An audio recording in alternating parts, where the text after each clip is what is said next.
Hello, and welcome to Demiplane, and welcome back to the Claw Firm, Feather, Whisker, and Horn. I'm your game master, Mark Meer, and these are your player characters. Let's meet them now, starting with, always in the prime position, Xander. Hello, I'm Xander Jeanerret, all over the internet at Xanderific with 2 R's and 1 F. I'm playing Cornette, the silent priest, who has been emboldened by the fight against the undead and protecting his sister, but also maybe ruining what she looks like forever. Who knows? It's magic. Uh-oh. Both myself and Cornette use he, him pronouns. And we're very excited to conclude this section of the adventure. Hmm. Speaking of your sister, Bluejay. Hey, I'm Bluejay. I can be found. Well, all of my links are collected on my Twitter at Bluejay_712. I am playing Violette, the garish thief, and honestly, like if she's undead forever, then isn't that just a little more garish, right? It's fine. Everything will be fine. Anyway, my pronouns and her pronouns are both she/her. Aliza. Hello, I'm Aliza Pearl with a Z. You can find me at Aliza Pearl on Instagram and Twitter, on TikTok as The Real Aliza Pearl, and my pronouns are she, her.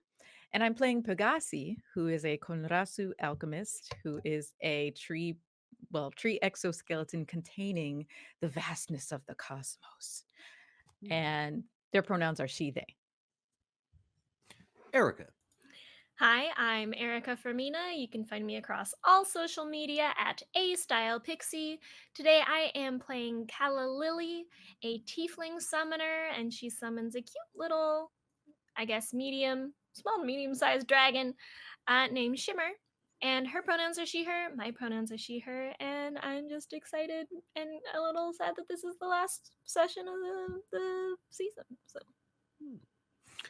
And Jody. Hi, I'm Jody Houser. You can find me on Twitter at Jody_Houser and Instagram at the Jody Houser. I'm playing Hortense Pricklepaw, who is a catfolk magus who is learning maybe she should carry some weapons that aren't all just stabby types, because that doesn't always work. And I just excited to play at least one more session with all these great people. And she, her for both of us. And let us commence with that aforementioned session, as all of you find yourselves in a chamber of horrors. Gore stains the floor and the stone slabs, which make up this combo morgue laboratory. You find yourselves with a moment of peace. The thing that you were fighting that was once the necromancer known as Cadaverous has been destroyed by the divine healing magic of Cornette, unable to accept this influx of positive energy. Whatever it was has disintegrated, leaving the remains of its grisly meals. A few corpses on slabs and a pile of body parts that it was feasting upon. There's a very battered door to one side of the room. As mentioned, quite a bit of disarray. Beyond the stone slab that it was hunched over, the cracked remains of that strange idol with one too many skulls. and you all find yourselves in the aftermath of battle.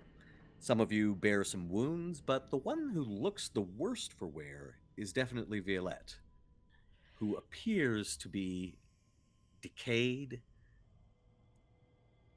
and, frankly, undead. In her one remaining eye, a strange eldritch light burns. Is there a reflective surface of some kind that I could like get a better look at myself in? Like a Yeah, I'd say. Yeah, we mentioned that there's various urns and things. Most of it is non-reflective material, stone, but there's probably like a polished obsidian mirror, a black mirror, if you will, Oh, sometimes cool. used for That's sometimes used for scrying. So you don't quite get, a full-on reflection of yourself, but even in that the mirror reflection in that black mirror, you can see the glowing pinpoint in your one remaining eye. The other one, like not just the eye socket, but like sort of half your face is rotted away. You can see the bird skull beneath. You can see holes in your clothing, and you can see like ribs. Your hands are decayed. It's not a pretty sight. Yeah, so Violette like, approaches, like looks around, like finds this glass, like obsidian scrying glass, like looks into it, is like her jaw her little like beak hanging open almost makes the effect like worse. Oh no. Oh yeah. Because like her jaw, like because her she's jaw is dropped, and she's just like looking at it, and then she like pokes where the skull is supposedly exposed and still like feels feathers. You said? Uh, yes. So, like you reach up, and yeah, it doesn't feel like your flesh or feathers are missing. You can see out of both eyes, for one thing. Like Yeah, and then she you like look starts down, to play with it a little bit. Like she like sticks her tongue out to see what her tongue looks like. And quite then like decayed, and it's actually got it's got maggots writhing in it. uh, Like and seeing this abject horror, I think that Cornette is gonna pull you away from the reflection as if to shield your own eyes from how bad it actually is. And then we'll try to medically examine using hands as well on the face to see if there's anything he can do to help. Sure. Okay. So make a medicine roll, please. Sure. At first glance, looks bad. It looks very bad. And in fact, I Oh, boy. mean, in your medical opinion, it's like, well, this is really a post-mortem situation, so you're It's not only really a sure what you could do. 14. That's enough because you're like as soon as you touch where what looks like exposed bone of the skull and around the eye socket, it's like, oh no, that's in fact like you were reaching for the empty socket and you kind of get a finger in your ow! actual eye. My eye is still there. A gesture of And apology.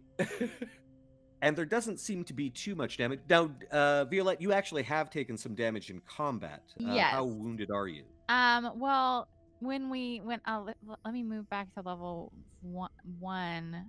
It changed my HP when I leveled up Oh, of my course. character Oh, sheet. yes.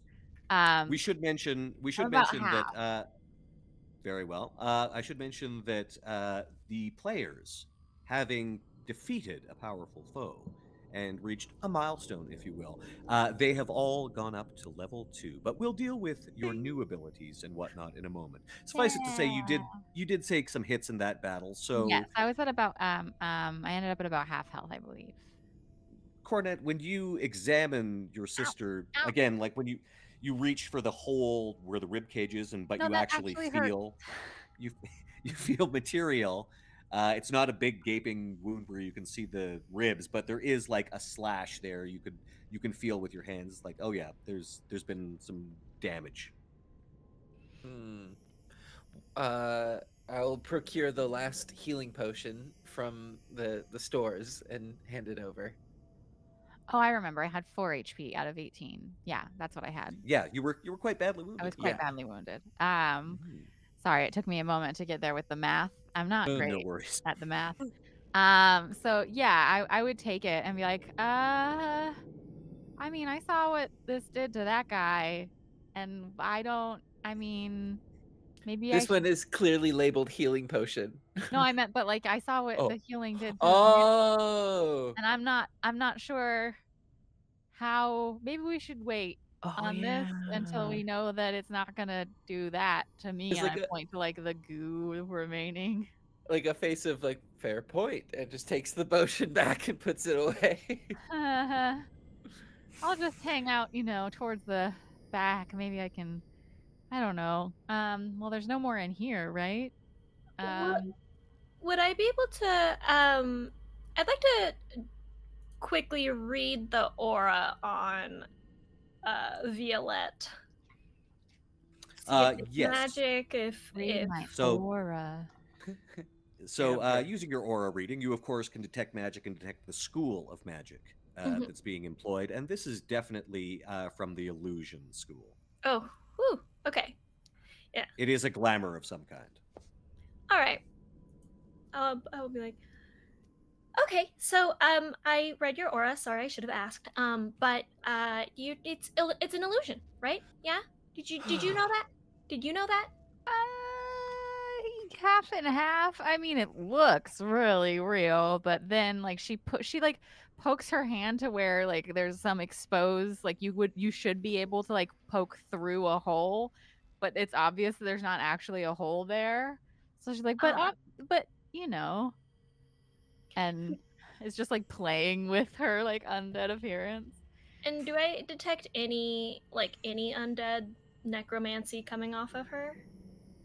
Yeah, very faint. You remember that it did detect as necromancy, necromantic magic when it was in the bottle, but having been consumed by a living being, it's definitely, it's almost as if that bit of necromantic magic was used as the basis to build this illusion. Okay. If you were to engage in wild conjecture, you might think that this would probably be very effective at fooling undead beings. And it did seem to be. You witnessed that with your own eyes. Mm. I wonder if I could just like take this show on the road, like an undead duelist could be like a pretty big draw. But I feel like people might try to, stab in the holes that aren't really there, and that could go. I'd like to badly. see them try. Also, as this discussion of like that it's just an illusion, like Hortense doesn't say anything, but she puts her scimitar away, like she maybe still had to fight. She's like, give me one reason. Give me one reason. Just being cautious, There's like this flood of relief that you can see just all out of Cornette's body, and in fact he uses Pegasi to sort of like steady himself, because there's even just a stumble as like this news breaks over him. Aww. And I like give him a little nuggie, a little bird nuggie. I was like, you're not getting rid of me. that Decayed easy." flesh. Oh god. Although, no. though, Cornette, you do notice, like, oh, there's no smell of decay or anything. Mhm. Certainly not that you can perceive. I mean, I got some gunk on me. Yeah. There's left residual gunk. However, that horrific stench that accompanied the thing you were fighting Uh-huh. is gone. Okay. It just seemed to dissipate. There's still obviously there's corpses here that have been here a few days. Uh-huh. They're getting a little ripe, but that almost supernaturally powerful bad smell is gone. So, do you think that we were supposed to get him to pay, but he's Right. dead. I was So- wondering. Yeah, I'm gonna go over to the body and, you know what? I'm gonna loot the body and see if there's like any keys because the butler didn't seem to imply he had keys to anything with money in it. I feel like he might have said something, so I'm gonna see if, what's his name? Cadaverous. Cadaverous. I was The going like, inventively named Cadaverous. yeah, I'm gonna see if he has any additional keys on him that's like, to his vault or safe or whatever Mhm. that he didn't Check the sword hilt. Anyone else. Digging around again, it's the body's kind of dissolved, but obviously the robes and like belts and pouches and stuff is still there. But you do find, again, ring of keys. Some of them, if you compare them to the butler's keys, it's like, okay, obviously he has keys to the house. But there are some smaller keys that don't appear, like just little teeny ones that don't actually appear on the butler's ring. There's also Not on the body itself. It's actually discarded to one side. A staff, which is carved from wood and has, again, an abundance of skulls. Lots of skull and bone motifs. Some leather wrapping around it, where obviously you can use it as a quarterstaff. And at the bottom of it has its metal shot at the bottom.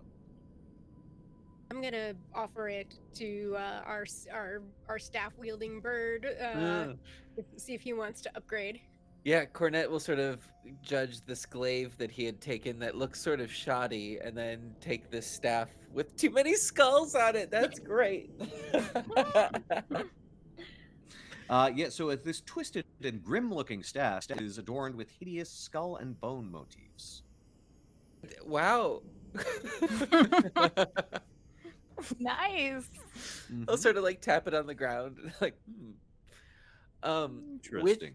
With that being said, I guess in a way, as like the shepherd of the dead, we'll start to do the ritual on these half-eaten bodies. Sure. Give me perception, please. Sure. Oh, 17. Okay. So as mentioned, we had two bodies on slabs to either side. These ones are quite devoured. There is basically one of the legs and feet is intact, and there's like a woman's shoe on it. The other one seemed like the apron's been ripped open, but you can tell that that's what it was. And again, like a lot of the soft tissue has been scavenged. You also have that mound of, basically dismembered bits that he was hunched over. Oh, yeah. With your 17 perception, you realize, there's actually only one body here, and these ripped remains of apprentices' robes. Though there are 4 shoes total scattered around. And they're sort of like, they're almost like matching shoes, like the sort of male and female equivalent. Like one is a flat heel and has like, both have these little skull buckles on them.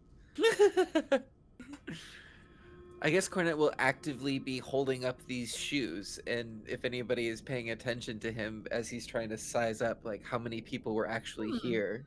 No, I would be like kind of trailing you around, because like I know that you had a moment, so I'm not like going out of your sight or whatever. So then I would be like, and like start looking around for like hiding places maybe. I don't know if I should be the one, but I think it's kind of funny. If you're yes, you do look on that. So as you were, you're looking around for hiding places. I mean, give me perception as well. Yeah, I will. I got a natural 20, and my perception is +7 at level 2.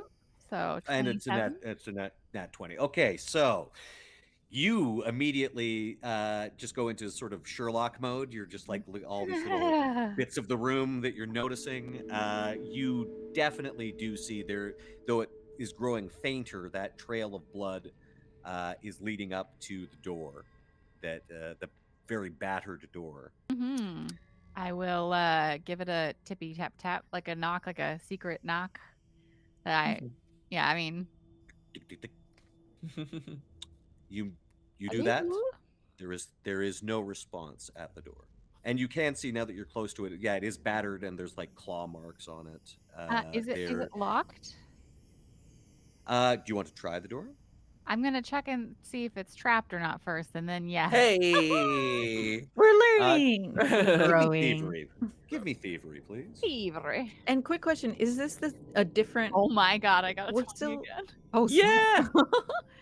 Oh, we're still in the lab, right? And this is a different door. Yes, not this the one weird. we came It's in? sort of like, no, this is another door off to the Okay. side. So this is the room that you're in is essentially like a combo of a morgue and lab, as you might expect to see with a necromancer, an arcane lab, of course. Mhm. There are like lots of bottles and clear the reagents and things like that on the walls.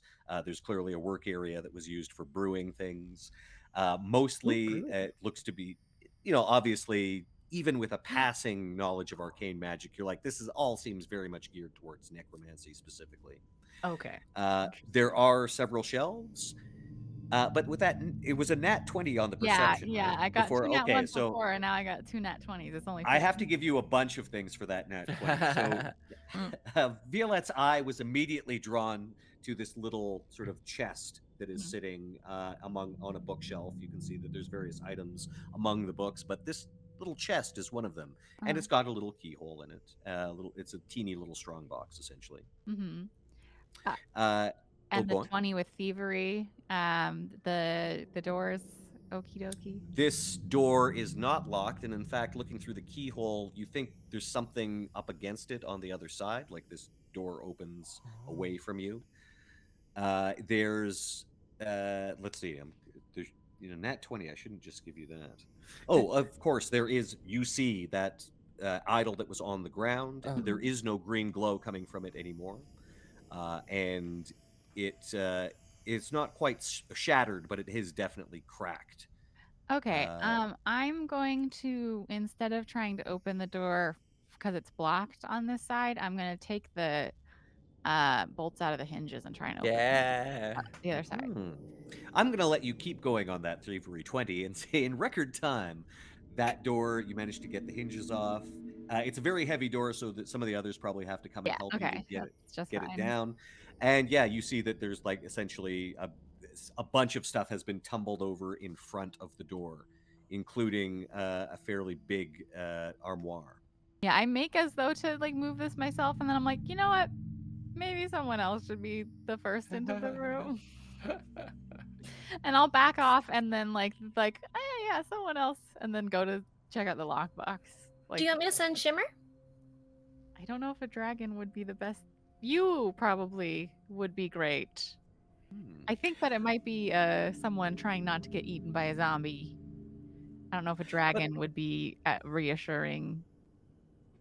But before we go any further, I'm going to say that, in this time where everyone has been searching the room and there's the lockboxes being gathered and doors being cleared, and it took you a while to get the hinges off, all of you, as mentioned, you have leveled up to level 2.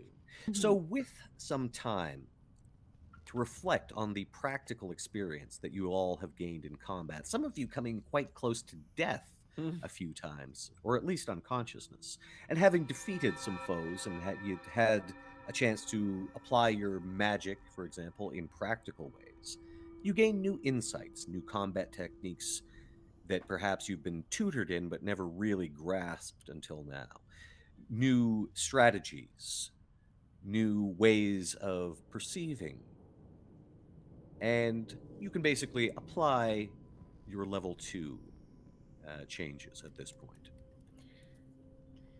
Can I fictionally apply one of them?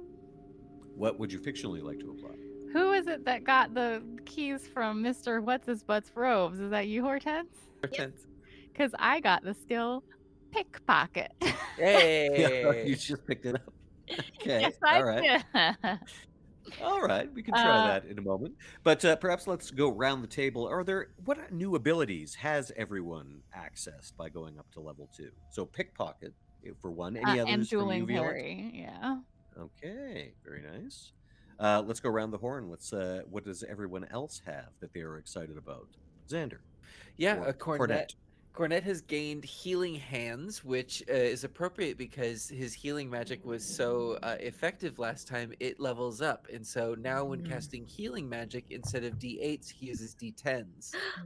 So very excited for that.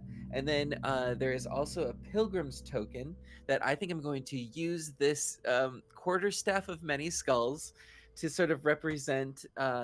Because he's become this sort of shepherd into another world, passing between life and death, and the light that represents in between that.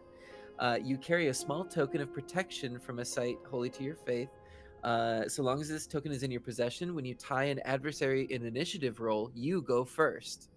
Nice. Okay.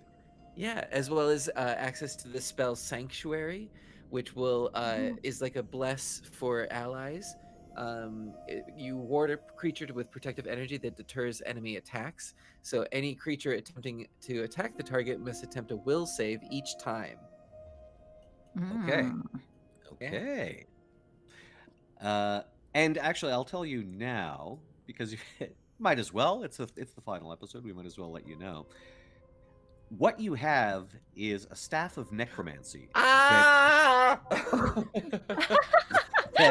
But it has not been fully empowered. Essentially, so normally like there's things like chill touch and ray of enfeeblement that could be cast. But Sure. it hasn't been fully empowered yet. However, whenever you're holding it, you gain a +2 circumstance bonus to checks to identify necromancy magic. Wow. Oh, nice. So you can be a bit of a necromancy detective with that. So Yeah. Ooh. Detecting the All right. dead in service I of love light. it. I'm the Long Island medium. Let's talk about any other abilities for Cornette. That about does it. Well, I can cast 3 level 1 spells a day and Mhm. 5 cantrips. Very nice. What about Calla Lily? Calla Lily has a new innate spell. She didn't have those at level 1. So she can now cast Detect Magic as a cantrip. And I can cast 2 level 1 spells, including Illusory Disguise. And Very nice. I got a focus spell for my Eidolon, where they can go farther away from me, so they don't have to be confined to 100 feet. Oh, wow. Lovely.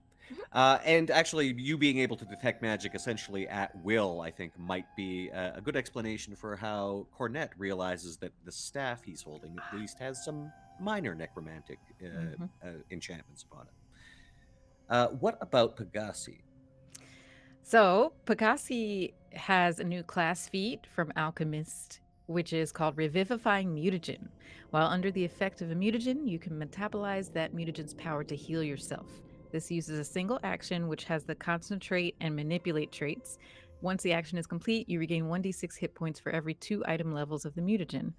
But the mutagen's duration immediately ends, even if you are under the effect of a persistent mutagen. So if I get really, really badly injured in combat and I have a mutagen active, I can basically use that mutagen to heal and end the great. mutagen's effect immediately. So yeah, I think it's like, now that Pegasi has actually been in combat and used mutagens in combat, just seeing how much damage my friends took, like, okay, this is something that can help me so that I can stay up if other people are taking lots of damage and keep healing them. And then I also got a skill feat. And I have to preface this by saying, for viewers who are well versed in Pathfinder and have been watching us from the beginning, I had not taken all of my skills. So earlier in this game, I was rolling on things like, or I didn't roll on diplomacy because I didn't have anything. I was getting like -1 on intimidation, but I had like several more things to choose training in. So I took those and I'm kind of like folding it into my level 2 upgrade. Yeah, I think So- we can safely say it's like, yes, those lessons I learned. Now I understand Yes. how to apply them. I was Yes, not yes. I was not reaching my full potential before. Understood. But now I have like all this other stuff leveled up and I've picked my trainings. And so I took diplomacy. And because I took diplomacy, I now can take the skill feat called Bon Mot. That's being trained in diplomacy is a prerequisite. It says you launch an insightful quip at a foe, distracting them. You see, I'm going to have a lot of fun with this. Choose a foe within 30 feet and roll a diplomacy check against the target's will DC. And then on a critical success, they get a -3 penalty to perception and will saves for a minute. They can retort to end the effect early, which I think, it has to be a single action with a concentrate trait, things like that. So basically, yeah, just kind of like the critical failure is funny. Your quip is atrocious. You take the same penalty an enemy would take had you succeeded. So Nice. this has the potential for a lot of fun, but also could be useful. Nice. And then I get 1 additional infusion, so I'm now at 5 max infusions, and more health, more AC, more life. Lovely. And what about Hortense? So Hortense, having been using Spell Strike for a fair amount now, and less successful this time against the skeletons because there was just sort of a limit on what would actually hurt them. She's concentrated a lot, and she's thought about, some of the other magic she's studied. And so she now has expansive spell strike, which expands the type of spells she can use with spell strike. So before it had to be a spell that had a spell attack roll. So now I can use any harmful spell that targets a creature or has an area of burst cone or line. So Okay. that expands that a fair bit. And she has an additional level 1 spell slot now, so she can do Burning Hands. And that will work with Spell Strike if she wishes, as will the days that she already had the cantrip for. And she also is thinking back to, like, she's gotten to be bad cop a few times. Like, she's thinking back to Mr. Whisker and how, like, he can just, like, give you a disapproving look and you just kind of shrivel inside and feel bad. So she's been kind of, like, practicing maybe in that, like, Black Mirror or, like, her intimidating glare. So now I can do intimidate as a visual instead of auditory. So it isn't like, if they can't understand the language or anything, I can still, like, hit them Just and intimidate give them. give them the hairy eyeball, as they say. Okay, I like Mean that. mug. Those are yeah. And of course, you being able to cast Burning Hands now makes perfect sense because you saw that spell being used against you just a few days ago. Yeah, and So, I already had produced flames, so, like, Mhm. maybe not against skeletons, but not everything we're gonna fight's gonna be a skeleton, hopefully. this is true. Also, they have some resistance to fire, not necessarily immunity. So, uh, with that, these are the new abilities that you are all going to be able to access in this adventure. The door is cleared, and yes, there is some furniture in the way. How exactly is this being removed, and who is doing it? I had said that I didn't think it was smart that I be the first person into the room, just in case. Like, I mean, the fact that this door was being blocked indicates to me that the person on the other side didn't want to be attacked by a zombie, which means that they're probably not a zombie. Uh, Um, Hortense could go in, but I know you also wanted to try to pickpocket Hortense for the keys, so yes, I That's did right. You want actually to. you headed back to the lockbox, and on the way to the lockbox, Yes. let's make your pickpocket attempt. So the pickpocket means I can steal or palm an object that's closely guarded, such as in a pocket, without taking the -5 penalty. Gotcha. So this Um, is a straight thievery roll then. yes. Um, so yeah, it's just a. I didn't realize that there was a penalty because I don't think I've seen or used steal specifically, but It's Can all been I lock picks and yeah. can I request before we leave this room, Pegasi does want to search specifically for something. okay. Actually, two You bet. things. You got Oh, there's steal. Okay. Anyway, I rolled a 17 and my thievery is +8, so that's a 25, I think. And what is your then it's perception? versus perception. my perception is +3. Okay. So yeah, roll that. Okay. That is a whopping 9. I am just really distracted by this door, and I think I just, like, took the keys, like, because I'd sheathed my scimitar, so I think I just sort of put the key ring over the hilt of the sword, so I think you're just gonna have to get it off without jangling. Yeah, they have effectively been noinked, as they say. And then I'm gonna like walk a little bit away because I don't want to be seen by whomever's and then like try and find one that fixes lockbox. Yeah, you move to the smaller keys, and so you're going to try to surreptitiously open this. Sneakily, one might say. Stealth, then, yes. Please. Yeah. One might say a little sneakily, maybe. Oh, I got a 2, so that's a 10. Yeah, you sort of inadvertently, like, In my excitement. just giggle to yourself. You're like, ha ha ha. You say out loud, like, I can't believe I got away with that, or the equivalent. You do something that really draws everyone's attention to you. It's fine. You all see Violette halfway to the strongbox with, like, a little key out on the ring that you were pretty sure you had, Hortense. Also, it looks like an undead. Maybe that was a zombie noise. That's just a side effect. Yeah, Hortense is kind of like, just, when Violette's around, what else do you expect? Honestly. Okay. Is anyone gonna stop me, or I'm just gonna go for it? Just go for it. Okay. What's in the box? What's in the box? What's in the box? So you stick the key in the keyhole. You open it. It pops open, and you see lying in this satin-lined box a ring. Is it shiny? It's a spiraling silver ring. That's what it looks like. That sounds shiny to me. And you can see on the front of it is just the image of what looks like a peaceful face with its eyes closed. This is the last episode. I put it on. The last episode ever. When you put it on, I just put it on. it briefly glows. I look at it and I'm like, shiny. Does it do anything else? Okay, doesn't- then I it just have. briefly glowed. That's all you see. I assume being able to detect magic at will. I don't know. Does Calla Lilly take a look at it, or? And Does actually, both of us can. yeah? Oh yes, Does of course. does Violette show us what she found? I mean, because like I wasn't being very sneaky, so maybe. No, your attention you- was all drawn to her, and then she And walked then over I and just opened this up. I put this on. looked at it. I definitely like do the whole like I just got a shiny object and like look at my finger with the ring on it. Yeah, I'll cast a little detecty magic-y. You get an aura. It's definitely magical, and you get an aura of faint evocation. Uh-oh. Let's see. Do-do. Okay.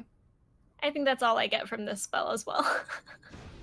And I should mention that But when you looked at the staff, it's definitely necromantic magic. yeah, that actually just gives it 30 feet so I can detect magic. And like, is there anything else that's glowing? Yes, you do note that a couple of the potions seem to be magical, and I'm going to say that you've looked at the potions that you had before. These are definitely healing potions. I will walk over and pick them up. And I'll talk. So you got 2 more of those. Found healing potions. I guess Might if need, you're necromancer, healing potions are kind of like having something to put out fires, right?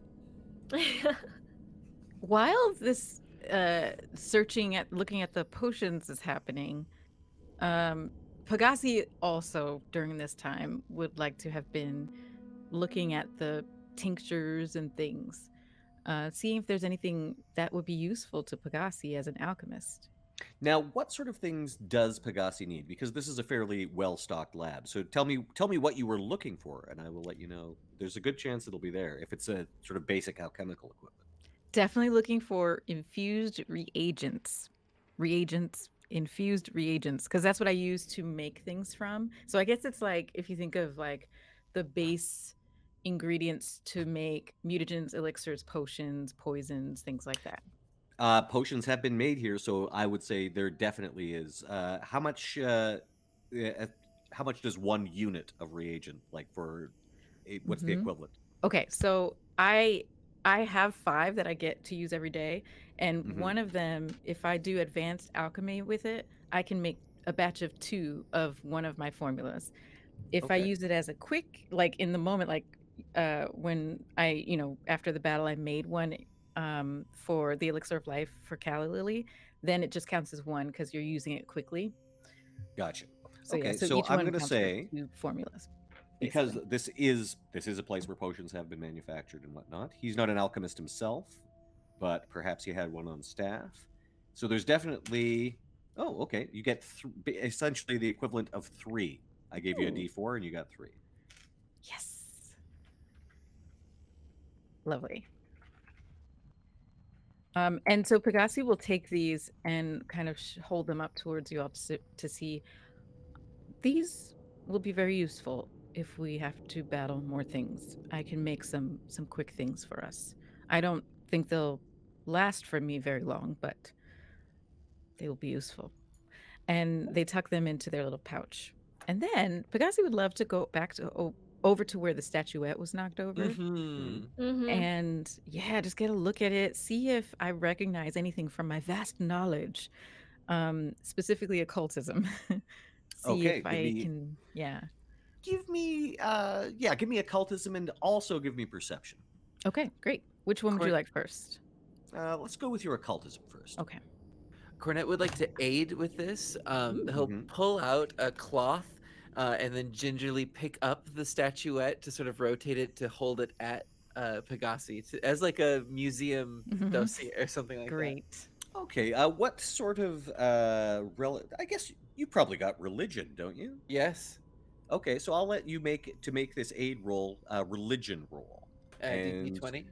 DC is the standard 20 for an aid. Okay, that's 26. Ooh. 26. So definitely you didn't crit, so you'll get a +1 bonus. Okay. So And I are got you 11. you're not like expert or anything in religion? You wouldn't be at this stage. No, so I'm still trained. Yeah. okay, sounds good. So this will be a +1 bonus to your Sweet. occultism. That's great. I got 11 on the die, so that's 12 plus 7, which is my occultism, 19. 19. Okay, yes. This is quite obviously something that was used in necromantic ceremonies. You're not sure if it's necessarily strictly arcane in nature. It could be possible that it's more geared towards divine magic, like perhaps even the totem of some death god. Not what pantheon, you're not quite sure, but definitely it's not just a decorative object. Do I get a sense that being in its presence is what turned Cadaverous into this feral being? You're not quite sure. I mean, no one's cast detect magic or anything on it yet, have they? Not yet. I was gonna read its aura. Well, you said that you cast detect magic and could detect anything within 30 feet, right? Yeah. Right. True. Yeah. Yeah, and it's Oh. still active. So yeah, But do you actually, train your essentially aura reading upon it? It's got traces, as if it is no longer active, Hmm. and there is definitely necromancy around. Hmm. But that second roll I asked for, perception. Okay. Yes. Okay. Perception, which is also now higher because of level up. And in fact, I'll give you the same aid bonus from Cornette, because he was basically showing you, helping you look at it. Great. 16 on the die, 17 plus 6, 23. Okay. You definitely note that, especially because it is cracked and it has fallen, this thing was hollow inside. And you look at one of the larger skulls and you see a residue around the eyes of this thing. And with that excellent perception roll, although his body has dissolved, his robe is still there, and you remember staining on his face as well. Cadaverous was likely sprayed with whatever was inside this thing. So, and you can see like the splash pattern on the robes, which is still there, even though it has since been splashed with the results of a very messy feeding. And you do remember the stains on his face as well. Whoa. Pegasi says, as suspected, it seems that this statuette sprayed some type of substance onto Cadaverous, and that was affecting Cadaverous's behavior and state of mind. Was it booby trapped? Did someone do that on purpose? I don't know. Can I tell that from my rolls? Yeah, with the occultism, you know of certain sects and practitioners of the more necromantic arcane arts who essentially worship death. So this could have been seen as some kind of sacrament by allowing people to become undead. And with that, that very high occultism roll, I'm going to say that you might even have an idea of what kind of thing Cadaverous was. Of course, you're familiar with the ghouls who have a terrible hunger. Most undead are not necessarily, there's certain ones that actually consume flesh and blood. Vampires, obviously, ghouls, which hunger for flesh. And there's a type of ghoul, a more powerful variant. And correlating it with what you remember of seeing Violette gagging in combat with it. It's a thing called a ghast, which is, again, like a more powerful ghoul that also is known to have this horrific stench that accompanies it. So yeah, Pegasi relates all this basically and saying, yes, it seems that perhaps Cadaverous wanted to obtain this item because Cadaverous worships this god of death and wanted to be more like it, and this spray made Cadaverous into a ghast. Knowing what we know about him, it seems like he would have sent his payment though before, transforming into a monster. The responsible thing to do, He yes. was always so good about paying before, so I kind of and same eating his apprentices, or at least one. So I would guess that he probably didn't expect it maybe to happen when it did at the very least. Or to Well- be as all-consuming, perhaps? There also is potentially someone else in that other room that could help explain things. Hortense was heading over there. Wow. Just as a final note on this, as it's being discussed, Cornette will tightly wrap this thing up in this cloth so that it will not be spraying anyone else anytime soon. How tall is the furniture that's been stacked up in front of the door? It was basically a big, like, armoire wardrobe that had been turned on its side. Just looking into the room, you can see everybody's got a room in their house where they just put, crap that they don't want to use right now. Some room in the basement, and that's basically that looks like the necromancer equivalent of this. It's unlike a lot of the other places. Nothing's all festooned with skulls. It seems pretty utilitarian, and again, it's just things like, it's a mop with a cracked handle, and looks like a lot of discarded clothes and old things that, probably stacks of newspaper or the equivalent, that he just didn't have time to get rid of. In this room, looking past the overturned furniture, you can also see what looks like someone tried to make a place to lie down. You see that there is a fair bit of blood in the bedding. And you also see on the stone floor a drainage grate, which has been removed and is sitting to one side. There's a hole going down into the floor. It's a tight squeeze, but it looks big enough for a person. Can I go look in the hole with my dark vision? Sure. To get into the room, you're going to need to move all the furniture, though. Yeah, I can help. Or clamber over it, because you could, once the door is open, you could get up over to it. Yeah, I mean, if I have people helping me move it, I have not a lot of Mhm. strength. Oh yeah, we can So help. Yeah, I don't know if Hortense is the strongest, but she's pretty strong.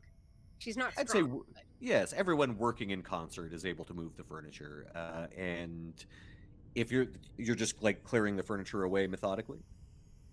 So with time, that's easily done, and you can see further into the room. And yes, there definitely is blood, and there is this open grate. I stick my head in. You look down with your dark vision. You just stick your head in? Okay. Well, not yeah. I said it. It's happening. Yeah, with your dark vision, you can see, this is some kind of drainage leading down into the sewers. Hmm. I don't see anything else, or it's just a. I mean, you're sort of the looking sewers? down. You can see basically water down below. Oh, okay. I don't see anyone in here. They may have escaped through this, though. Oh, I should still have the dancing lights up, I think.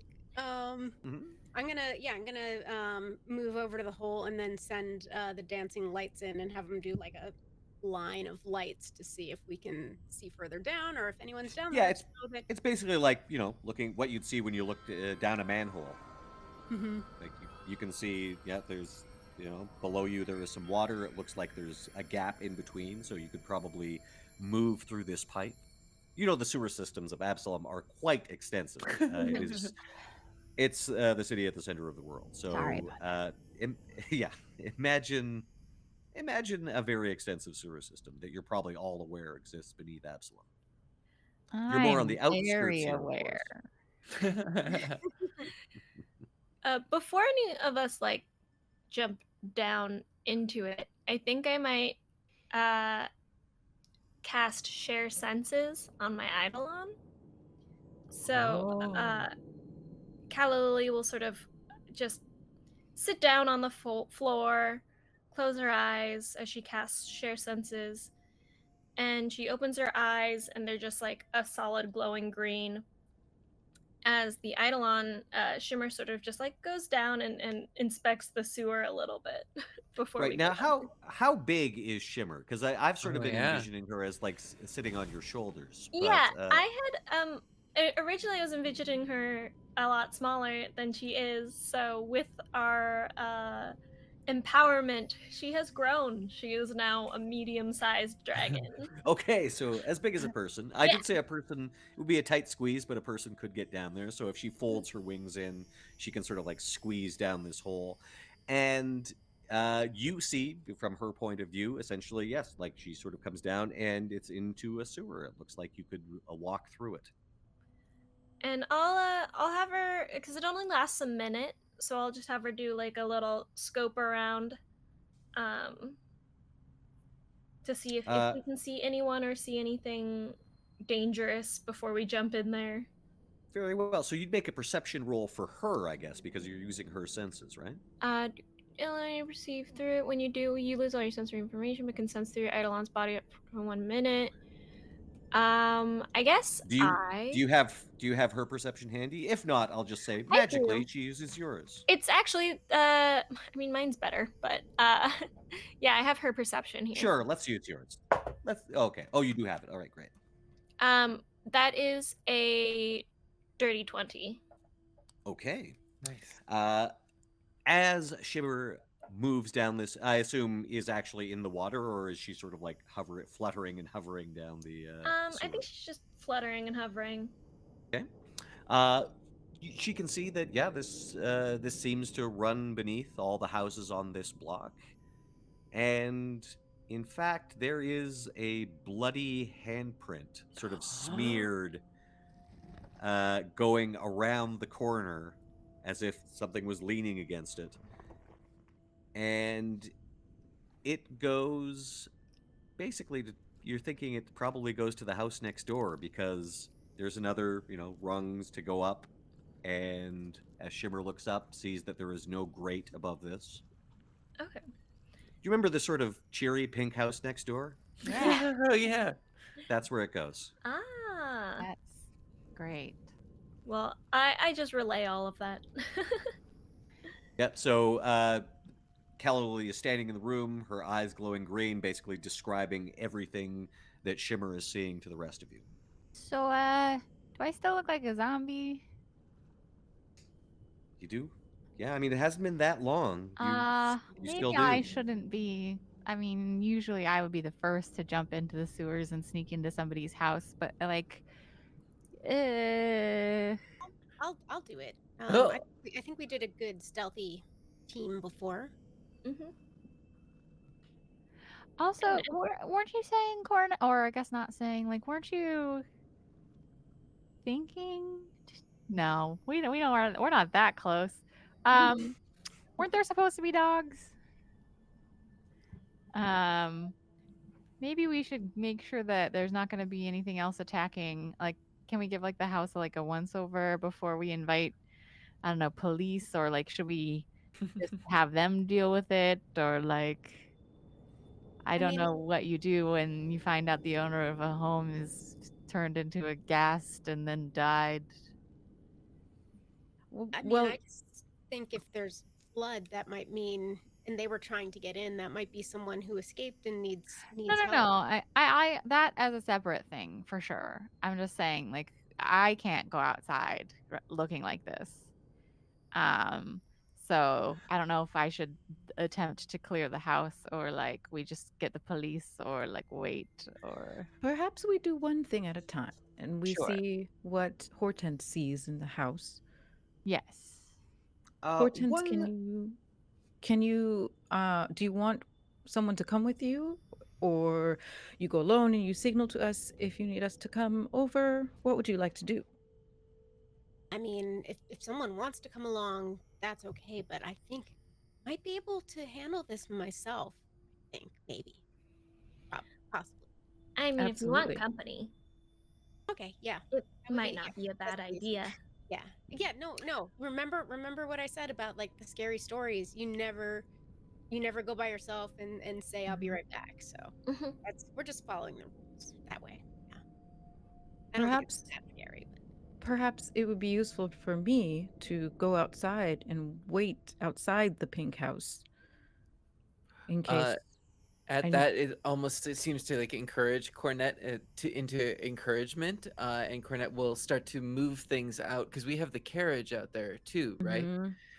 We'll start to like collect evidence, as it were, with this wrapped up statuette and some like Mhm. maybe a bone or two. The skull cap, the metal skull Yeah. cap. Okay, Maybe so I'll you're look for like taking a some kind of covering to cover myself when we go outside. Sure. Oh Yeah. yeah, like a cloak, a hooded yeah, cloak. Yeah. there are black, The apprentice necromancer cloak. robes Yeah. Yeah. hanging on. There's some extras hanging on pegs, so you don't have Yeah. to use the one robe that you find that is all gory and bloody. I will say you're a medical professional, Cornette, Yeah. and you were the one that noticed first. So it's like there's only parts from one body here. Right. Right. You're pretty sure this was a male. Uh, the dismembered bits that you have. Also, I believe it was Pegasi who got the quite the good roll that where you gleaned some information and thought got that information about ghasts. Mhm. I'm going to give you one other bit that sort of occurs to you now, sort of a delay from that roll. Ghasts spread a disease Oh, that no. is contagious and can turn people into ghasts. Oh. Mm, If that's the case, then we should definitely not split up. yeah, yeah. Oh yeah. But Okay. also especially Violette because the gas just seemed to think you were like Yeah. I so- was worried that I was gonna scare like a living human who was running away Mhm. from zombies, but if it's a Mhm. not or infected, maybe turning into a zombie human, then yeah, maybe I should go. Yeah, I think Yeah. yeah, let's stick together and Mhm. maybe Let's stop just all attacking. go through the sewers. Mhm. Did everyone here pass? Everyone passed that fortitude check, right? From turning into a Well, zombie? it was to fall asleep and then for the trap. No, I mean the Uh, one from the ghast from Yes. cadaverous. I Yeah, don't think I got will close say this: enough. you were the only one who was bitten, I was Yeah. Wait, and you but did Violette. Violette was bitten yes. you did make a fortitude save, Yes, I quite a was good one bitten if and I I made a recall. and save, passed so it. I passed it, yes. Okay, great. That was okay. All right. Okay, so yeah, Pegasi relays that information. Mm. We discuss it in character Yeah. and Yada yada yada. yada yada yada. So then we shall all go into the sewer. Yes? Mhm. All right. Uh I will create some more elixirs of life just in case. So Very I'm well. How gonna many? quick alchemy a couple of elixirs of life. Excellent. So yeah, people might want to take the opportunity to heal up and whatnot. I'll give this to you because I don't want to be cruel. Yeah. You're pretty sure that because this is a glamour that is affecting you, you will not, like an undead, take damage from Oh, healing okay. magic. In which case, then I would like maybe we do a quick little like ponder, and then I would take one, yeah, because I don't know how leveling up would work, but I had been down to 4 HP, so Yeah, and you would still have the wounds that you'd suffered in battle because you Mhm. weren't magically healed or anything. okay. Yeah, it increases your max, but maybe not the Mm. amount, you have. I mean, my amount did go. I'm down by the same number, so it's like the wounds are the same number, but my overall health is higher. So Mhm. it's Yeah. I'm So, I'm for example, close to zero. if you got 5 hit points by leveling up, you'd get those 5 hit points, but you'd still have that Yeah. Okay. wound that you'd taken earlier in battle. Yeah. Okay. So then I would still want to, if we're gonna go into maybe another battle, get a little health potion. And how many? Is D8 that D8 for that one. Okay. And I also have You also have the 2 that you found. I got Maybe- 6 HP back. Nice. maybe I'll give those to Cornette. You can be our potions keeper. That's fine. Actually, we should give him to Pegasi in case they need to get launched. Ooh, okay, I'll give him to Pegasi. Thank you for believing that I can launch things successfully. I couldn't either. And who was it? Was it Calla, Lilly, or Hortense who had you? I think you used aura reading to find those potions, correct? I detect magic. Mhm. I'm going to say that they did seem to be slightly more potent than the potions that you had before. Mm-hmm. Hmm. That's good. And knowing that, I'll just give you the actual stats for them. These are potions of lesser healing. What you had before was minor healing, so these will Nice. actually restore 2d8 plus 5 hit points. Mhm. Beautiful. Nice. 8 plus 5. There were how many of them? 2. 2. 2? Okay. Lovely. Do you want me to carry them or no? Yes, please. Okay. Throw them at us. If nothing else, for Pegasi to get some throwing practice. And are you taking one now, or are you taking one of the original ones? I took one of the original ones. Okay. And that's you need fine. more? No, You need more I'm healing? fine. Okay. So we can just go down to the sewers and all together. Yes, then? do you want to use your pre-established marching order, which I believe was Cornette, Violette, Hortense, Pegasi, Calla, Lilly? I think Let's in just- this case it should be Violette first. Yes. And Okay. I'm gonna try and, well, I guess not be sneaky, because if it's a zombie, I want them to notice me. Yeah, I'll Okay, actually very well. I'll actually go second if that's okay with Cornette, Yes. and I will be sneaky. So we can have the I'm undead distraction, and then I could maybe stab him or something. Do you want me to send Shimmer up in like third? Sure. Whatever you want, yeah. Yeah. And then you can So go Violette, for Cornette, then Shimmer. Who No, is- Violette, no, Hortense, then Hortense. Shimmer, then Cornette, then whoever else. Pegasi. Oh, then Calla, Lilly, then Pegasi. Okay.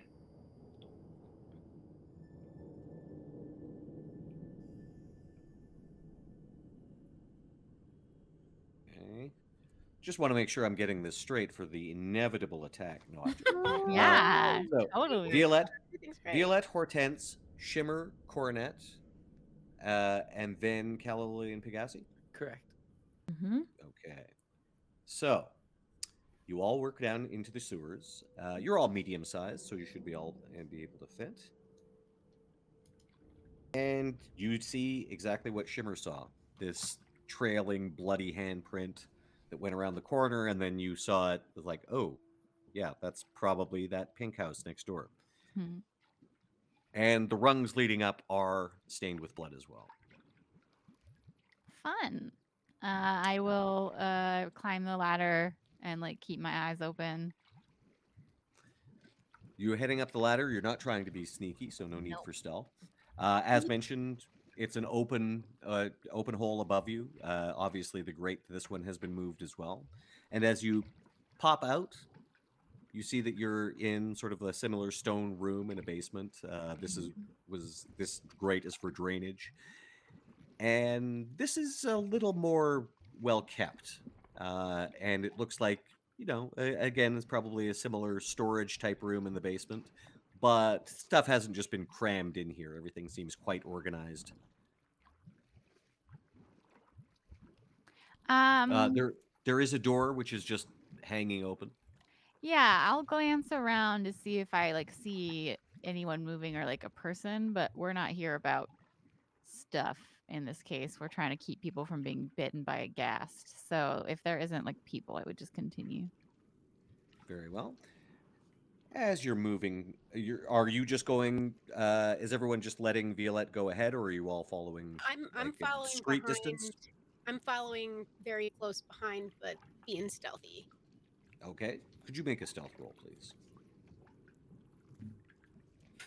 That's a 13. 13. Okay. And the bulk of the group is just staying. Are they coming up into the room, or are they still staying in the sewers? I think maybe just Shimmer's head, and then the rest of us can be behind.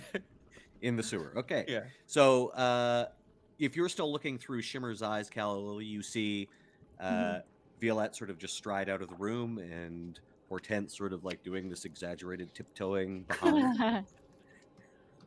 Okay. And Violette, Mm-hmm. as you walk out of this room, through this hallway, you can see several doors on either side of you. You can see storage. Whoever this person is, that they're probably not a necromancer because their basement isn't full of, bodies and a morgue and whatnot. Yeah. Instead, it is a wine cellar. Okay. Is there like more trail of blood happening here? You don't see. Well, actually, give me perception. Okay. It's a necromancer for grapes. Look out for raisins. I get a 13. Like raising the 13. dead. Yeah, nice.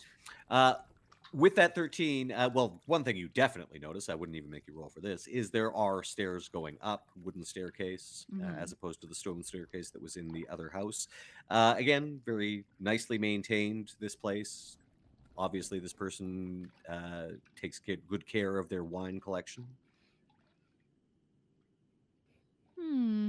I mean, yeah, I give a quick look around. I don't see, signs of, bodies and eating and zombies. So then I would probably just approach the stairs and like maybe is the door open or closed at the top of the stairs? Do we know? Is it like another circle stairs? This one just seems to go up to a pair of double oak doors. And they're closed. And again, they are ajar. They are ajar. Okay. Then I would just I mean, it's hard for a thief to not be sneaky. Yeah, but you're So maybe she's just like, walking okay, well along. then I'll do the act. Then I'll be the actor. So she makes like a groan, like, and then like pushes the doors open. Okay. So think as I mentioned, they were open, but you'll push them open further as you sort of, if you're hamming it up, you kind of like through the Yeah. doors. Could you give me a Also, perception roll? Yeah. I'm sorry. As we get through each area, and because Shimmer was sort of looking, I'm gonna be like, like this area clear, and then move on to the next space. So if they want to be like one room following one room behind us. Yeah, that makes sense. Okay, yeah. So everyone comes up out of the sewers. So you are essentially Violette and Hortense have gone through the doors at the top of the stairs, and everybody else is sort of like just at the entrance to the wine cellar, like just out of the storeroom into the wine cellar. So, and you're getting the thumbs up, and Hortense is moving up the stairs. So then Shimmer moves up to where she can see up the stairs. Right now, you can see through Shimmer's eyes, Hortense moving up the stairs, and you just see at the very top of the stairs Violette bursting through. Violette, could you please give me a perception roll? I got a 15. 15. You hear a somewhat familiar sound. Yeah. Violette Chewing and incorporates munching. this wonderful sound into her own performance. And she you just sort of goes forward toward where the sound might be. I would go on. since everyone's getting kind of far away and there hasn't been any danger up to this point, I think at that point Calla Lily will stop viewing through Shimmer's eyes to try and catch up a little bit so they don't get too far ahead. I think the intention was that like every room we clear, we're like waving you all into the closest behind us room. So Okay. Yeah. Yeah. So So right we're now, kind of like Scooby-Dooing it a bit. yeah, Yeah. right now, the rest of you are Scooby-Dooing across the wine cellar to get up to where Shimmer is, and then once you reach there, Shimmer will go up to the top of the stairs and look out. Great. So. Okay. Yeah, once Yes. I can hear Violette doing the like imitation sound, and I assume maybe the one in there, I'm gonna be like, Ugh. Thumbs You're down. like, toe now beans it's the down. zombie time. Yeah, so basically you don't enter the room yet. You're like at the top of the stairs and you just like go thumbs down to Shimmer, who's at the bottom of the stairs, and then you can see this you're in the wine cellar, and you can relay this to the others. So Calla Lilly just goes, oh, thumbs down, and yeah, so everybody is in the know right now. Okay. Violette, you have just sort of like lurched forward into the room. Like you've left the staircase and you've lurched forward into the room. You do hear this. It's very clearly coming from the hallway beyond. Okay. So you if you want to, you can go into there. Yeah, The she area wants that to you at least see if there's somebody left to save. The area that you've come up into is some sort of dining hall, and there's probably a kitchen area off to one side, and the noise is coming like from the main hall, from Okay. what you assume is the entrance hall. Is there chaos in the dining hall? Is it like there was an attack of any kind, or Doesn't seem like it. Those doors were just thrown open though, and you do see one of the chairs is overturned, but that's Okay. really all that seems to happen in this room. Okay, then I would like turn back to the doorway and do the whole like, well, this room is like, I'll be like, and then I would go to the door to the hallway and then put back on my act. You know. I'd be like thumbs down further ahead. Yeah. We've And all that's So developed that way sign everyone language. can Yeah, be you're like, mhm. that way everyone can be in the like one room behind versus Great. like So several rooms behind. as you leave the dining room and enter into the main hall, everyone else then is basically entering into the dining room from those stairs that were going down to the wine cellar. Yeah. I'm like at the entrance to the hall, but again, letting Violette go ahead since she is our Mhm. cover. I'm the zombie. The scout. And as you do, Violette, you enter into this brightly lit by a skylight main hall. There is very obviously blood all over the floor. Fun. And you can see several piles of like, it's sort of like a big blood spatter. And in the middle of that is like a well-gnawed pile of bones. And then there's another one over there.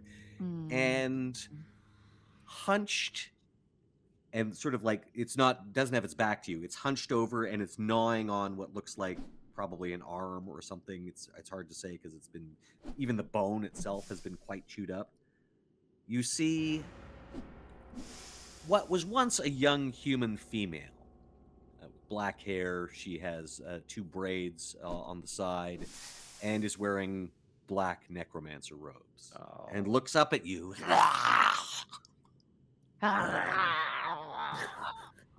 And just sort of goes back to gnawing.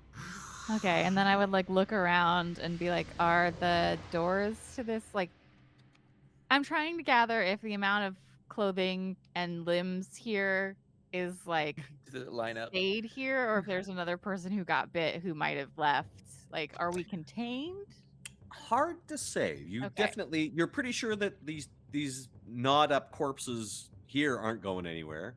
They've been thoroughly dismembered and eaten, and like again, the bones have been cracked for the marrow. You do see like ripped up, discarded clothing that's just been tossed aside. It all seems of like fairly rich manufacture. That you can see like an ermine collar and things like that. So whoever lived at this pink house was probably relatively well off. They shouldn't have lived next to a necromancer. Yeah. And they've been complaining to the homeowners association for the entire. Maybe they deserve it.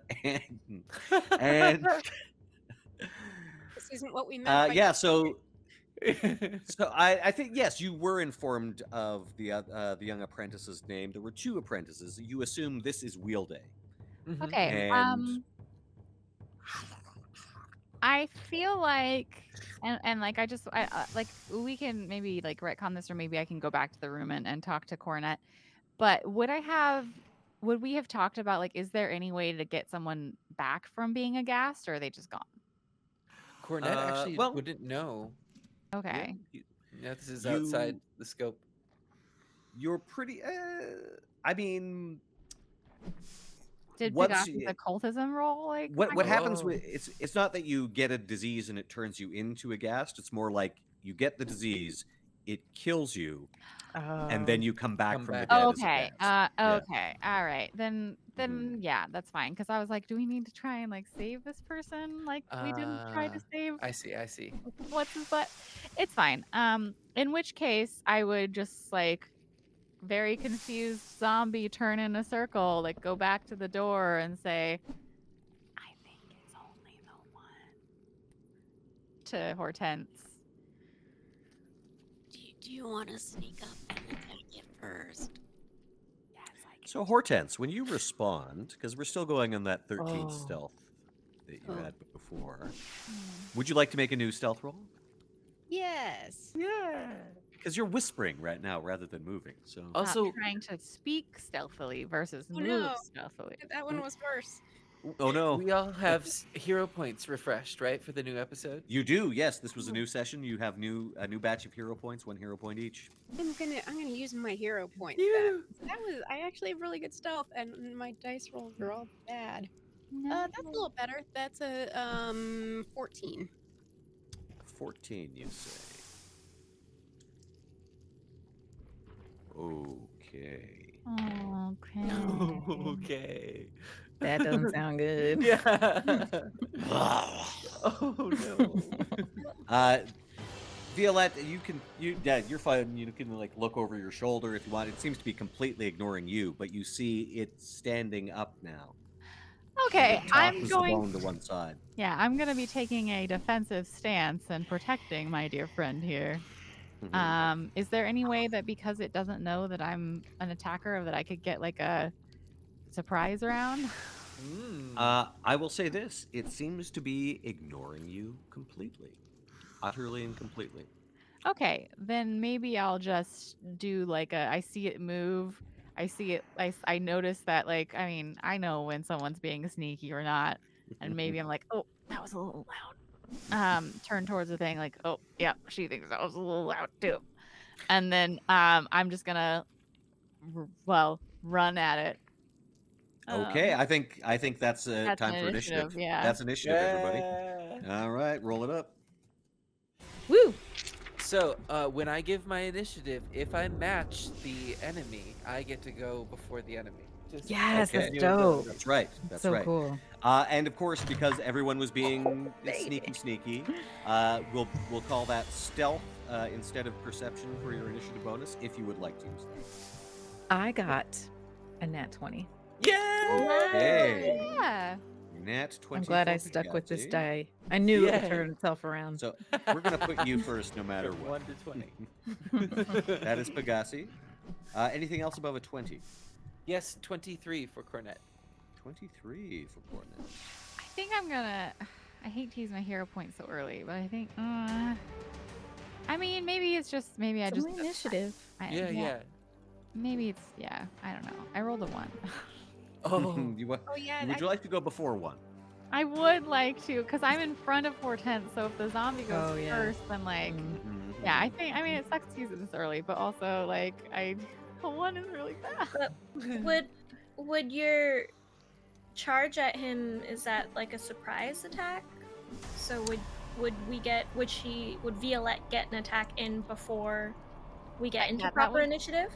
Oh. That was my question earlier, but then Yeah, I said to I'd roll like to- initiative. So Well, I think, like I said, it is completely ignoring you. I was also going to give you, like, basically, if it ran by you, you just get an opportunity attack on it. okay, But I like that. Okay, so okay, then I'll let's just keep the one with my perception as an 8, and I'll just like. I'll just, I just, it didn't make sense to me fictionally that I would just stand here and let it like. Right. That makes no, and Oh. you would get an opportunity attack. More than that, it's going to be an opportunity attack that catches it flat-footed because Right. it is Okay, not. no, that's fine. I was just, that was my question. We solved it. Thank you, Okay. Erika, for So we've got- reiterating. So Pegasi got a natural 20. Cornette got a 23. Violette's got an 8. What about Hortense? 15. 15 for Hortense and Calla. 11. 11 for Calla.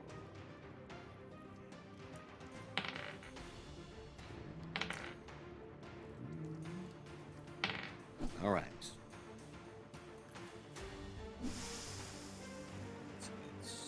Oh yeah, it has quite a good perception. Hmm.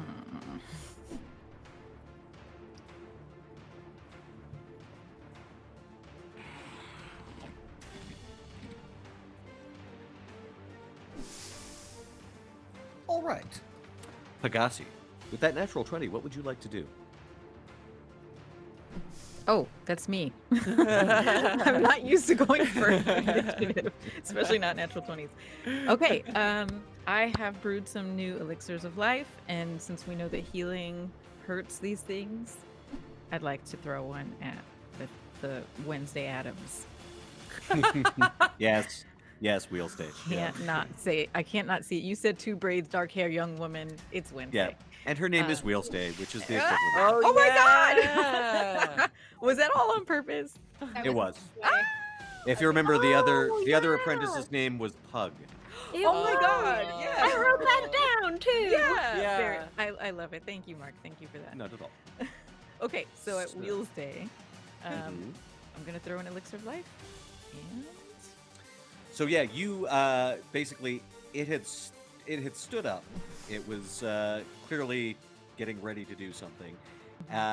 So behind Violette, the door flies open all the way as suddenly Pegasi is there, hurling this thing. barreling in. Please yes. roll the hit.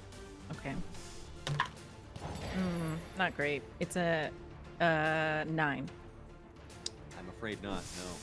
No. This actually sails over this thing's head as it does. You know, it sees something moving. It doesn't seem that interested at you, but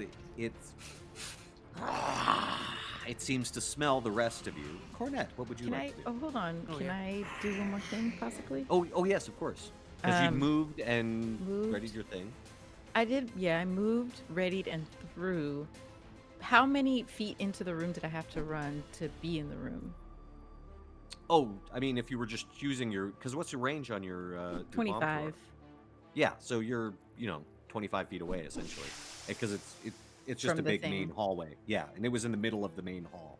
So, Oh, okay. I'm just wondering if I can use whatever is left of my movement, if I have any, to get over back to the elixir of life, or actually, sorry, on my next round, I want to try to barrel into this thing and then get the elixir of life. So Okay, whatever I can do to gotcha. get closer to Wheels Day. yeah. Oh, if it I might be can. coming closer to you. We'll see. Well, that's Uh, true.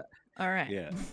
Cornette, what would you like to do? Cornette is not going to wait for his friends to get hurt with this level up bump. He has one more shot, and so he's going to expend a 2-action heal spell, so it's ranged. It's a range of 30 feet, so I'm going to move a little bit closer for 1 action, and then it's a 2-action spell. Yeah, we've established she's about 25 feet away from the door, and the door is thrown open now, so you can, you can basically be like 5 feet in the room and still be able to hit her. All right, and I'll do a 2d10 for this. 6, 8 points of healing damage. Which is actually damage, okay? Yeah, so yeah. 8 points. As you invoke the power of the Dawn Flower, this thing's flesh starts to burn and sizzle. It whips like both its long tongue and its braids back and forth, it howls, and seems intent on devouring you. Bring it on. And so you used your move and you used your 2 actions for the Correct. spell. Mm-hmm. That means that it's her turn. And she is going to cross that distance very rapidly. Terrifying. Just like... But as she runs by Violette, you get an opportunity attack on her, and she will be flat-footed because, again, she's acting like you're not even there.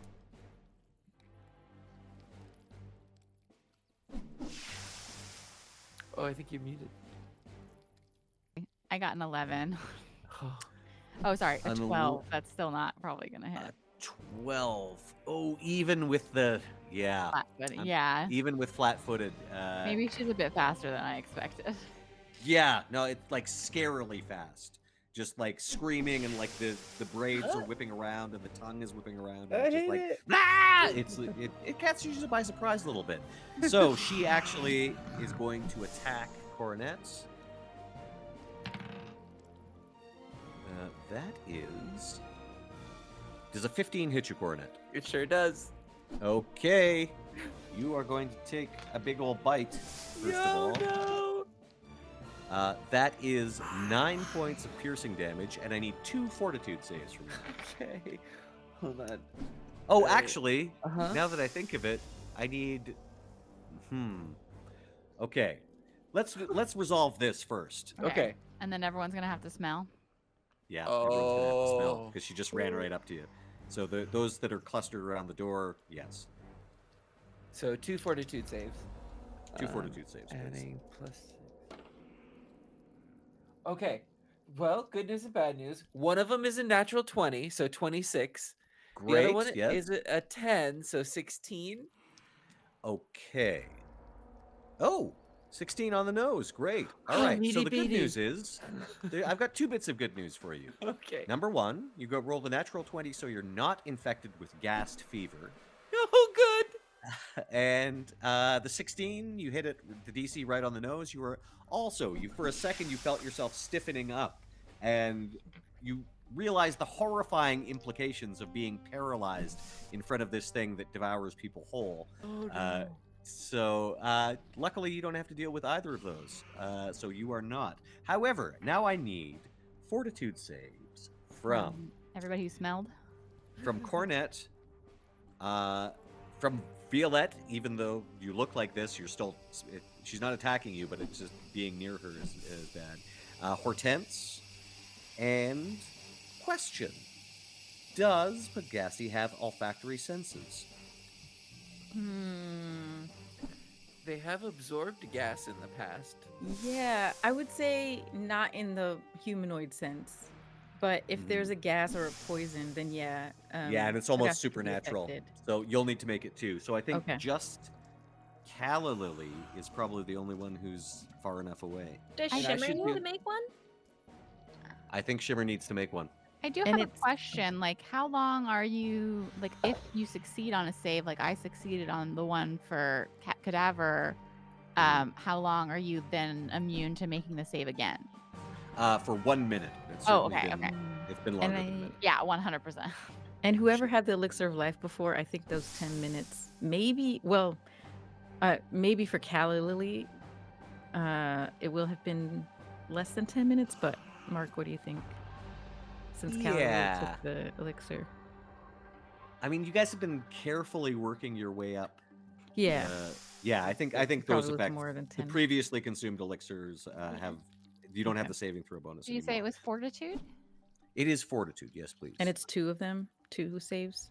Just no, that was for the person who got bitten. That was for Cornette. got This it. is just a DC fortitude save for the terrible stench that so Wheels Cornette Day should is do emitting. another one. Yep. Shimmer got a So many- 25. Yes. Shimmer is fine. Yes. Pegasi got a 15. Pegasi is sickened. Oh. No. Cornette got a 9. Oh Cornette is sickened. Hortense got 19. You are fine. Let's see What's math? what the Nexus says about sickened. I'm about to do the same thing. Yeah, I I got can tell you right now. Sure. Mm-hmm. I got a and 14 so- as well. I'm afraid you are also sickened. So those who are sickened, you essentially take you've got sickened level 1. So you take a status penalty equal to this value 1 on all your checks and your DCs. Oh. All Okay. checks and DCs. That's ooh. That's tough. For how long? Do we know? We might not know uh, that. but- You're basically while you're within this cloud of Mm. stench that's around her. Okay. The Nexus says you- However, Oh, sorry. Was that? you, Hortense, are immune to this effect for 1 minute. Nice. And this- while you're this- within I'm sorry. Oh, sorry, I'm just looking at this. While you're within the aura, you take a -2 circumstance penalty to saves against disease and to recover from the sickened condition. Yikes. So, the easiest way to recover from this is to get out of her stink, and then try to recover from it again. But you will get to try to recover every round, every time it's your turn. However, while you're within the cloud, you're at -2. Got it. Okay. Cool. So that is Wheels. Oh wait, she only did one of her attacks. Okay. This will be at a -5. This is at a -5, so that is 22. But it's -5, so 17. Does 17 hit you, Cornette? Yes, it sure does. Okay, I'm sorry, this one is a claw. Okay. This one is going to do only 6 points of slashing damage, but I do need you to make only one save, just for paralysis. The ghoul fever is conferred, Oh, that's all. or the ghast fever comes from the bite. Ooh, 6 plus 42 is 6 is 12. You start to feel yourself stiffen Crap. and grow No. rigid. We're not going to reach level 3. No. Okay. So, that means that you are paralyzed. Oh gosh, paralyzed in Okay. second one. And you got sickened one as well, I'm afraid. Ooh. What is paralyzed do? You cannot move. You cannot attack, and it's got bonuses to hit you. Mm-hmm. So, that is Cornette. And your fate, I'm sorry, Hortense. Okay, You've managed to somehow, like, just not breathe in through your nose while this thing is close to you. You see everybody else, like, does the sort of face as everyone else just looks wretched suddenly and like they're about to vomit. You, okay. however, are not affected. Hortense is going to, like, oh, I don't have time to do the thing. So she's just going to raise up her hand and not doing spell strike. She's going to do produce flame, which has Right. 30-foot range, which I'm pretty sure I'm within range of. Oh, yeah. Yeah, so ranged attack. That's a 17 to hit. 17. And damage? Damage is 5. 5 points of fire damage. And I'm going to use my last action to, because the potion that Pegasi threw flew further into the room. Mm-hmm. So past. So I'm going to use my last action to stride over to where the potion is, so that I Great. can. I'd say you basically stride over and reach the potion. You can do something with it next turn. Okay, because I actually have really good athletics, so I might be able to throw it. Okay. So that is Hortense. Calla Lilly. I'm going to cast Act Together, one action. Shimmer is going to fly down and take a protective position in front of Cornette Mm-hmm. to put herself Interpose. in between the ghast and him, if that's Mhm. possible.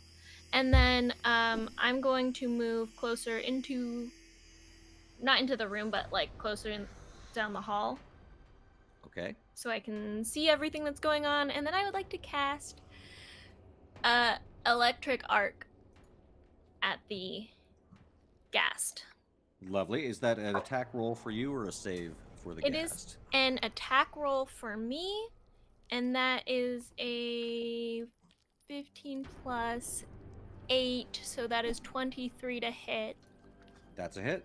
And it's going to take... Oh, I thought that was more damage for some reason. But... 7 points of damage. 7 points of lightning damage. Oh, or I electrical lied. It damage. is a reflex Oh, okay. saving throw. That's certainly a fail. I don't even know. They got a pretty good bonus, but that's a fail. So, what is your damage? Is it just the 7 7. points you mentioned? Great. Yes. So this arc shoots forth, strikes this thing. It does not seem very happy at all about this turn of events. That is. Now here's a question: Can Eidolon be turned into ghasts? That's a good question. Can dragons be turned into ghasts? I don't I would think know. so. Does it say that it's mean, only a they're- humanoid? Oh yeah, they're creatures. They're It's a magic beings. disease. Yeah. Yeah, I would Let's say hope we don't so. have to find out. Let's hope we don't have to find out. As we move on to Violette. Violette, it is your turn. This thing just ran past you much faster than you were expecting. Yeah. And you missed your opportunity attack. But it's, even though you just tried to attack it, it's still ignoring you. Okay. It is, however, you just saw it bite and claw your brother, and now you see Cornette has sort of like started stiffening up. His eyes are filled with fear, but you don't think he can move. Okay. I'm trying to think if there is a way that I could like I want to move into the creature's space, like do my like tumble through or whatever. But then I want to push Cornette away from it. Yes. Yeah, I can see you almost like, flipping in and using Cornette as a springboard, but when you, push off with your legs, and he's just like literally as stiff as a board, so like you just sort of like push him backwards. I'm gonna say that works if you are successful in this. If you Okay. make the roll, you basically kick him like back 5 or 10 feet into the room.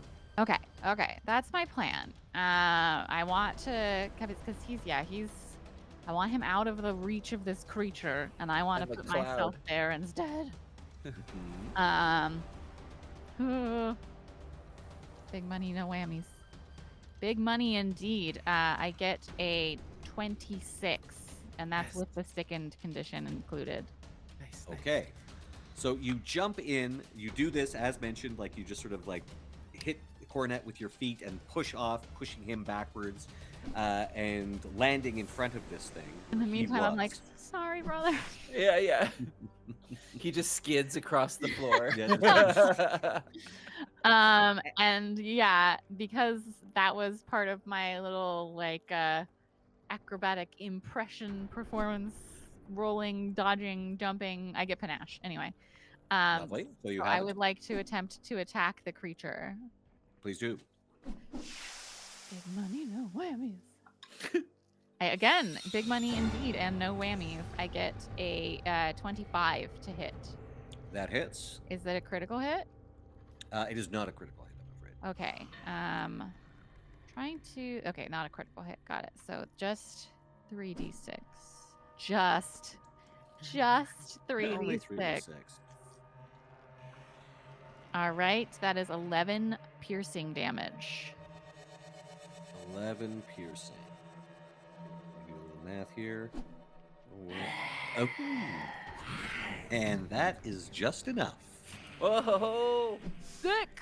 So Yeah. yeah, she she has the moment of being sickened, and then watches this creature like while she's still kind of like gagging and whatever, watches it attack her brother. When she was attacked, it was like, well, that's me, like no big deal. But when Cornette was attacked, she could kind of like see on his face that it was big deal. And she like watches him like they've had so much like eye contact communication that she can kind of like watch him fall backward into his eyes, like like when you're like going under the surface of water, like going into a coma or something, like she can see that he's not in control of his body just by like watching his expression freeze. And so there's this like intense like adrenaline rush as she like darts through the hallway, like rolling and avoiding all of her friends, and then just like pushes Cornette out of the way and like turns over, and it's a rapier, so it's like a very like pushing through motion, but she pushes the rapier like so far through this person that her like hand and the hilt like also goes a little bit into the crumbling chest of this ghast, and then she like wrenches it out, and it comes out with like gross crap like all over her hand, and she's just like panting and even more gore covered and looking undead herself still, and it's just like, not my brother. And when you pull the rapier free, this thing's heart is actually impaled like it's pushed right up to the basket of your rapier, dripping, and it sort of looks confused for a moment. It's still like looking at you, like ignoring you completely. It doesn't seem to understand what happened as it looks down at the hole in its chest, and its eyes roll back into its head, and it collapses to the ground.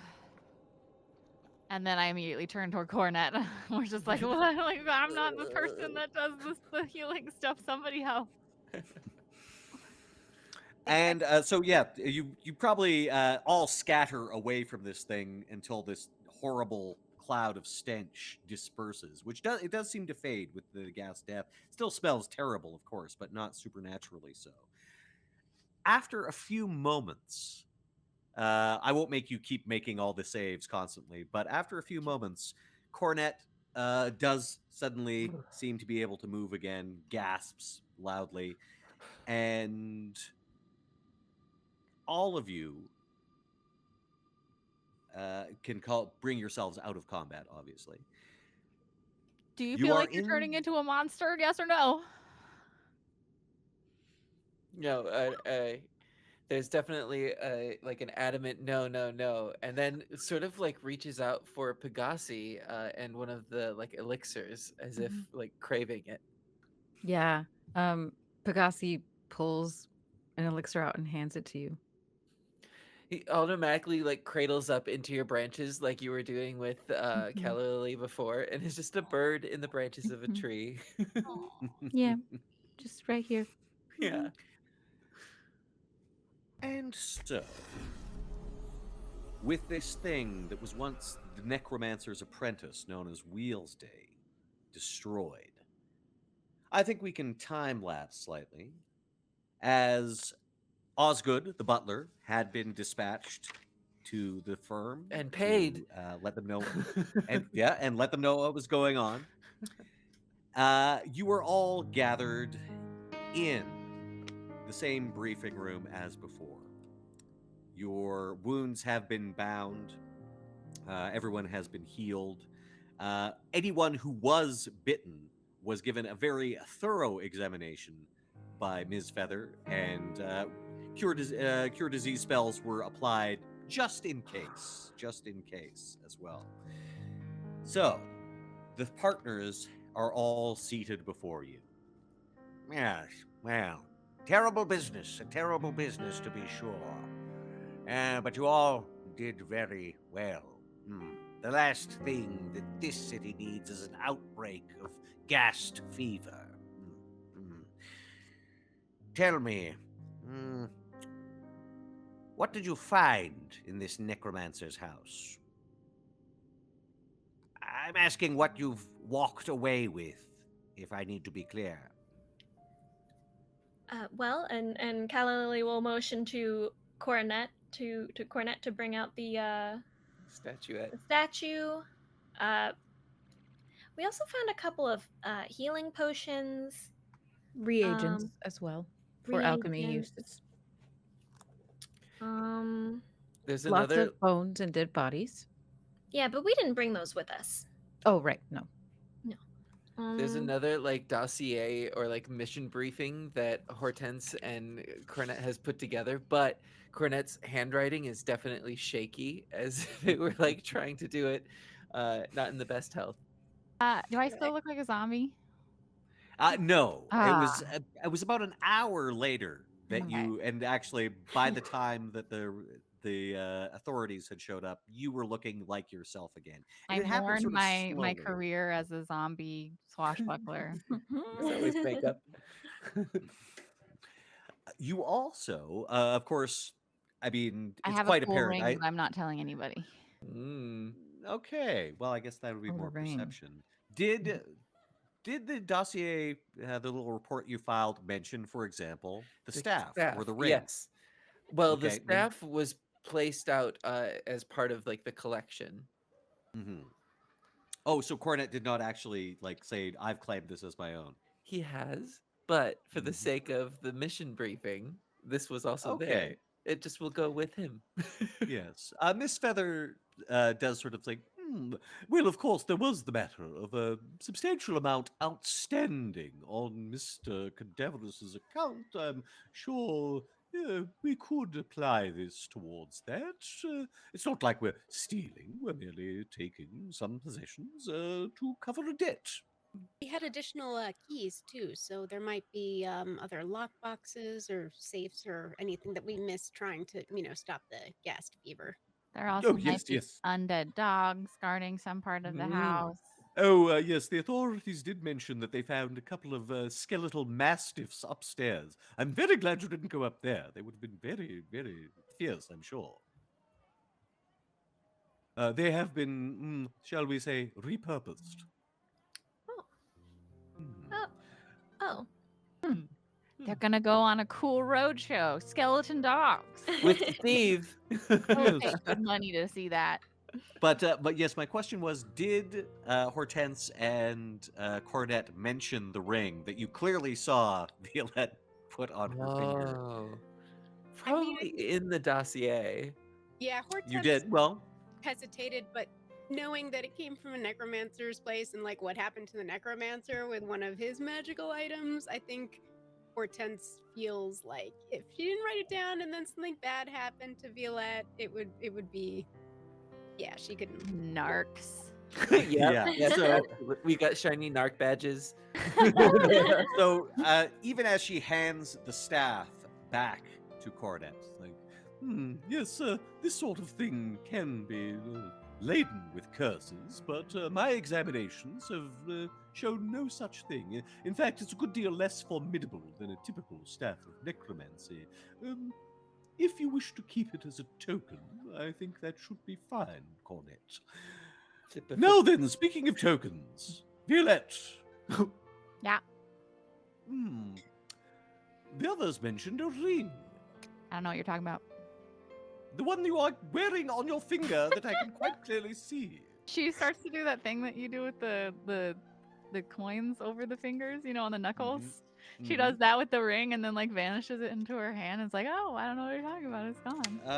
Let's see. Yeah, give me performance, I guess. Okay. In D&D, it would be sleight of hand, but I think this is covered by performance here. I got a 10. And Ms. Feather actually pulls it out from behind your ear. Yes, or where your ear, the side of your head. Yeah. 'cause Some you're a fluffy bird. feathers. There's I can hear stuff. There's some kind of. Exactly, yes. Yes, this, Violette, did prove to be somewhat concerning, after all, as Hortense quite extensively mentioned in her notes. Objects found in a necromancer's lair should never be trusted. Actually, she did editorialize quite a bit, if I may be honest. There's no need for quite so much detail here. But this, from what we are able to determine, this is actually a ring of the quiet dead. So. Hold on. Let me open the correct thing, and then I'll be able to tell you exactly what it does. She fiddles around with her notebook. She can't quite seem to find the page she was looking at. The notebook says Pathfinder Nexus. Yes, let's find the Nexus. Hold on. Yes, I'll be right with you. I opened a bunch of windows, you see. The magic notebook. Yes. Here we are. Sorry, Ring of the Faithful Dead. Essentially, well, considering what you've just been through, this might prove to be quite a security blanket for you. If, heavens forbid, you were slain by an undead, which is able to generate spawn, such as ghasts are, you would not rise as an undead being. But, thankfully, my examination of both of you prove you to be free of ghast fever. As mentioned, you are free to keep these items. We will apply it against Mr. Cadaverous' bill. She slips it back on her finger and is like, rad. As it does, it glows again briefly as it comes in contact with you and you put it on. Now then, you've all done rather well. We sent you on a simple mission to see about a delinquent account, but it seems that you may have spared Absalom a great deal of trouble. It's good that we have nipped this in the bud. Indeed, all of you have done well in the name of the firm. And as such, we think it only proper to convey you with slightly more authority to speak with our voice. And he gives each of you a set of business cards with the firm's symbol, the sigil of the firm emblazoned upon it, each of your names emblazoned, and beneath your names it says paralegal. Yeah. And so, with that, unless anyone has any parting words, the firm, the senior partners of the firm, nod to each of you, remind you that you're all being taken out to a very nice restaurant to celebrate tonight and to go prepare. They leave the room, leaving you each to your own devices. So, if you would like to make any comment to your friends, or if you would prefer just to sit in silence, then we can move away. But are there any last words from these characters? I will Hortense is going to lean over to Violette and go, I just wanted to make sure it wouldn't kill you because you're kind of like my sneaking friend now, and I think we should do more, sneaking stuff together. And I'll whisper quieter next time. Well, if you want to do sneaking stuff with me, you can't narc. But I can't sneak with you if you're dead either, so. That's true. Cornette will go and find Steve to make sure that he also gets an invite to the fancy dinner. Dinner? No one tell me. Well, I'll be there. Whoop, an invitation. I'm your +1. I'm your +1. So aggressive. That seems to be his way. Yeah. Nonetheless, he seems quite appreciative to have been invited by you. Pegasi will say to the group, I have still been pondering the meaning of family and seeing that goblin be so quick to be okay with the death of his siblings and maybe uncle. What I'm realizing, though, is family is not just who you are born of the same pod. It is also the people you surround yourself with and move through the world with. May I now call you my family? There's a touch of the trunk, and again with the spell of message. It just rings throughout the orb's consciousness. Yes, please. You see the orb kind of brighten. This is the first time you've seen this. It's kind of smiling. It's just like the edges get a little bit wobbly. And maybe you hear a little... Yeah! It's like, Calla, oh. Calla Lilly will immediately hug you. Just run up and hug you as tight as she can, considering you're a tree. Yeah, hug trees, everyone. It's the best. Yeah, Violette will see that there's gonna be a hug, and she will jump to a higher part of the tree and hug higher. It's just hanging out. Do the other two join in? Shall we make this a group hug all around? Yeah, Hortense will also pull out a little book and just slip her a book to read, because that's how she really shows. Lending someone a book is the truest sign of trust from Hortense. What's the book? I think it's a book of poetry about trees. I love it. And we'll pull Steve into the group hug. He's there. Yes. Oh yeah, Steve's like, Yay, +1. and then just as you're all hugging, the door opens and Gigvit is standing there. It's like, well, come on, everybody, the restaurant's ready, and I'm gonna eat so many bread rolls. Oh, group hug! And runs in. As we move out through the window of the firm and pull back to see the entirety of Absalom, city at the center of the world, and bring to close this chapter of the Claw Firm, Feather, Whisker, and Horn. Thank you very much. I've been Mark Meer, and your players have been. Please introduce yourselves once again as we say goodbye. Yes, I've been Xander Jeanerret, Cornette the Silent Priest. Oh, and I've been Bluejay, Violette the Garish Thief. I'm Jody Houser, and I have been Hortense Pricklepaw, the Catfolk Magus. I'm Erika Fermina, and I have been Calla Lilly, your tiefling summoner. And I'm Aliza Pearl, and I have been Pegasi, the Konrasu alchemist mutagenist. And thank you once again for joining us here on Demiplane.